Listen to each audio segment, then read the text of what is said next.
everyone. Thank you so much for joining us today. And today we have Kristen Fang with us. Kristen, do you mind introducing yourself? Absolutely. So my name is Kristen. I graduated from Harvard last year, so I was class of 2019. Before then, I was actually homeschooled for 10 years. And then for my last 2 years of high school, I transferred to a public school. So I've kind of had the full experience front and back of the different kind of ways to go through a pre-college education. At Harvard, I studied computational neuroscience, which means I studied a mixture of computer science, stats, math, and neuro, which was a lot of fun. And I think going just back to high school a little bit, I was a flutist. That was my main activity. So, yeah, happy to chat about anything else you'd like to dig into. All right, thank you. And it's my understanding that you're starting like a sort of like consultation thing on the side, or like, is it a channel college lead? Yeah, so in April of this year, actually, I had some free time and I realized that I had to learn a lot through the process of applying to college, especially as a homeschooler and the daughter of two immigrants from Taiwan who knew pretty much nothing about the American education system. So having to teach myself and go with my family to figure out how do we optimize my portfolio for a top tier college was something that we personally went through on a first-hand basis. And in April, I was thinking of the question, how can I increase access to college prep information? Because I realized that a lot of the kind of information, even the basics of how do you write an activity description for your Comment App, and there's kind of an art and a science to it, that information is oftentimes hidden behind a paywall or located elsewhere that is typically difficult to for many students to access. So to answer that question on how can I increase access to college prep information, I started a YouTube channel, and I'm very thankful to have recently reached, I think I'm at 1.6K subscribers now. So I mostly did it for a few students that I worked with on a one-on-one basis. They would all ask me the same questions. I just direct them to the YouTube channel, and gradually that grew over time. So it's very exciting. Any viewers, definitely check it out. Definitely. And I can just say I've taken a look at your content, which is how I found you in the first place. And let me just say you have a lot of wisdom. What was your approach to the application process? Did you start in the summer, use a planner, schedule your own deadline? So what did that look like for you? Let me see. When did I start the application process? I started it probably around July. That's when I started figuring out what colleges do I want to apply for, what do I want to study. And I was in a unique position where I had studied the classical flute since the age of 12. So at that point, I wasn't sure if I wanted to study music or biology. Those were my two interests at the time. So I did a lot of research into what dual degree programs were available, particularly dual degree programs between a standard university and then a conservatory. So a few examples are like Harvard and NEC, or the New England Conservatory. There's also Juilliard and Columbia. There's a couple of others as well. And then even within some schools, there's a double major program, like for instance, Carnegie Mellon's BXA program. So I was doing some research into that, not necessarily starting the application process, but just figuring out what do I actually want to do. And probably around August, that's when I started thinking about, okay, so what do the deadlines look like? And I would recommend any student watching this to just put it all out on an Excel sheet. You can maybe find it on Naviance, but the information's not always going to be the most up to date. So I'd recommend just going to the website of each college directly. And yeah, it just went from there. This was the July of which year? Was it like sophomore year, junior year? Oh, senior year. Really? That's wonderful. So the college prep process happens your entire life, but in terms of the mechanics of which college do I apply for, when do I start writing the essays, when do I figure out the deadlines, you really don't need to worry about doing that until at the, let's say, latest, like August. I think that's a really good point too, because I feel like a lot of people, they like start sophomore year, start researching when they don't even know what they want to do, and it's just like they dive head in first without doing any prior research. So I think that's definitely some good advice. So what is one thing that you think that contributed most towards your acceptance, and what was your biggest challenge? That's a good question. So to answer your first question, which is what do I think contributed most to my admission, I actually had the opportunity to take a look at my Harvard admission file, and I revealed all the details there on my YouTube channel. So if anyone wants to check it out and see what scores I got, through Harvard's internal ranking system. Feel free to take a look there. But I can't answer the question, why do I think Harvard accepted me? But I can answer what I think it might be based on that file. So within that file, Harvard will rank you in a few different categories. Some of those categories include personality, extracurriculars, academic, the strength of your recommendation letters, and alumni interview, and more. I ranked in the highest category for extracurriculars, and I ranked in the second to highest category for academics. So based on that, I'm guessing that the reason why I was accepted, a large factor that played a part in that could be my extracurriculars. And if I think about what I did in terms of my extracurriculars in high school, that would be playing the flute. That was my main extracurricular. I joined several different orchestras, studied through a private teacher, had the opportunity to tour Europe 3 times with different orchestras, competed as a soloist, etc. But I think this is the important part for any listeners. When you think about doing extracurriculars, always start with the why, or what am I passionate about, and then pursue that to the furthest extent that you can. Because if you think about what do I think an admission officer would like to see, and you try shaping your extracurriculars around that, A, you're probably going to look like every other applicant out there, and B, it won't be genuine, because that won't actually be something that you're passionate about.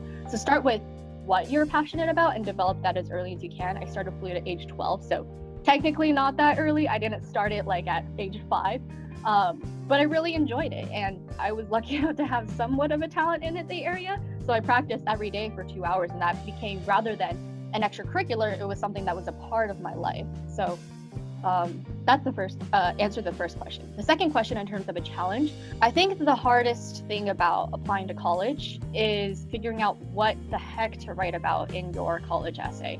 They ask you questions that you typically don't consider or have never had to write for an English class in high school. They'll ask you, what are your strengths and weaknesses? Tell us about a leadership experience. Tell us about your story.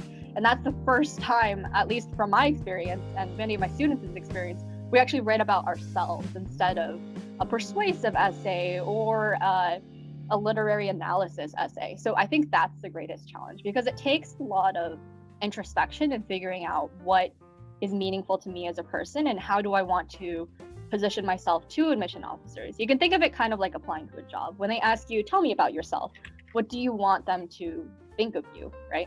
I can say that with the students I work with, that's also the hardest part. And I tell them, don't worry if you're brainstorming for like a month, because that's normal.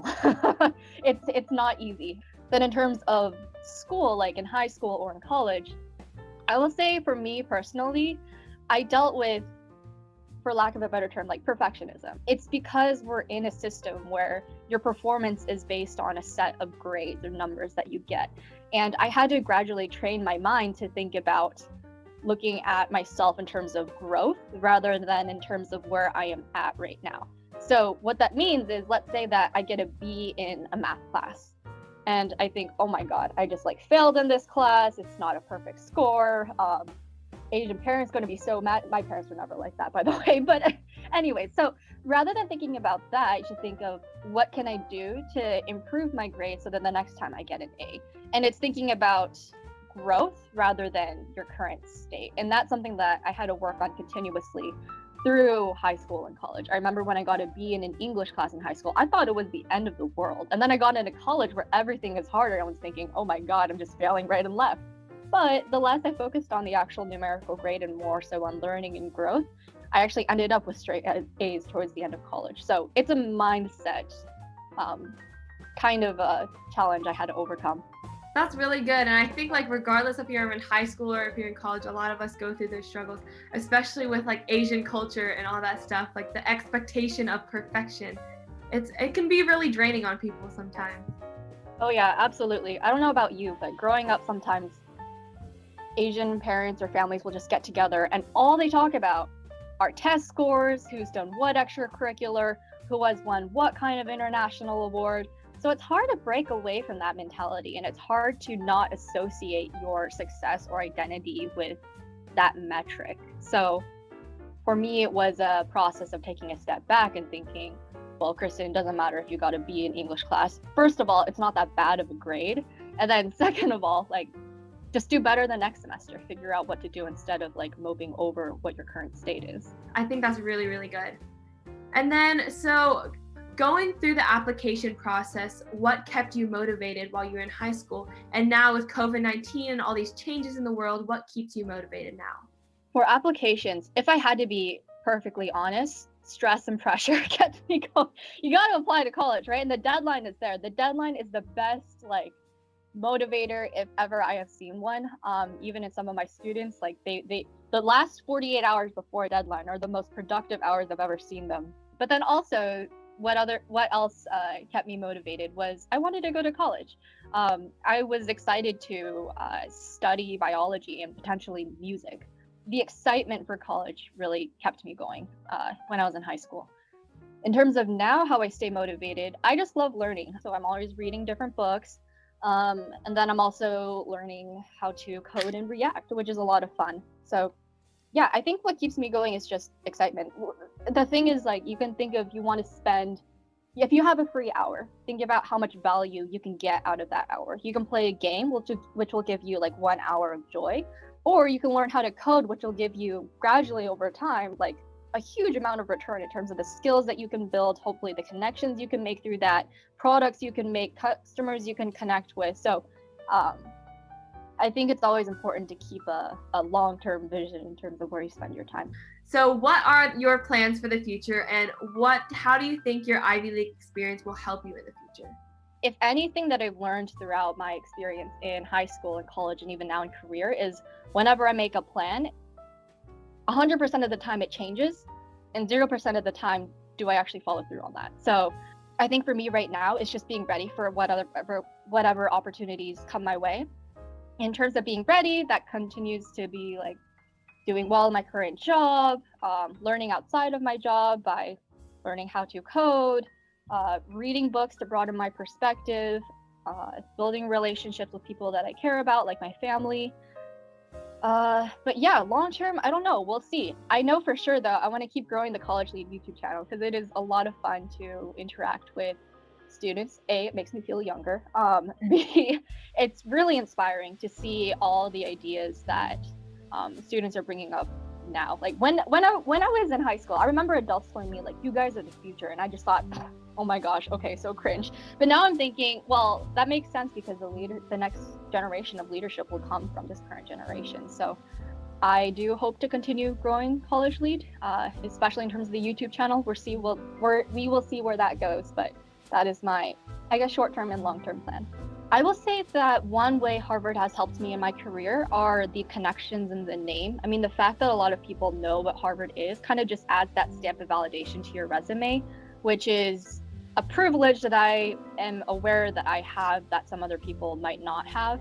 And it's unfortunate that clout will carry you far sometimes. But I will say that even if you go to a school that is not Harvard, that doesn't mean you won't succeed. There are many people who have had successful careers without needing to go to an Ivy League school. So you don't need to think of not getting into an Ivy League school as, oh, that's a failure. And I know that sounds weird coming from me, but again, with that growth mindset, right? It's not looking at where you are right now. It's like, how can I take advantage of what I have and continue to grow? I will also say that a lot of my coworkers, most of them don't go to an Ivy League, and that's not to say they're bad employees. On the other hand, I'm learning so much from them, and the more and more time I spend in the world, I'm just like, well, why was I given all these opportunities just because of a name, right? So I will say that you are what you think you are. So if you think that you are successful and someone who will continue to grow and learn, people will perceive you as such. So I think it goes back to that idea of a mindset, because some of the best managers I've ever worked with, did they go to an Ivy League college? No, most of them didn't. So yeah. So that's really good. So if you could tell yourself something in the past, like whether that be high school while you're doing your startup or in college, like what would you tell yourself? So many things. Oh my God. But at the same time, I'm also hesitant because if I didn't experience or made the same mistakes I did or experience the same successes I have, I wouldn't be the same person I am today. So I don't know if I would tell myself anything. I'd probably just tell myself, keep going and reiterate the growth mindset, to be honest, because that's what shaped me to be the person I am today.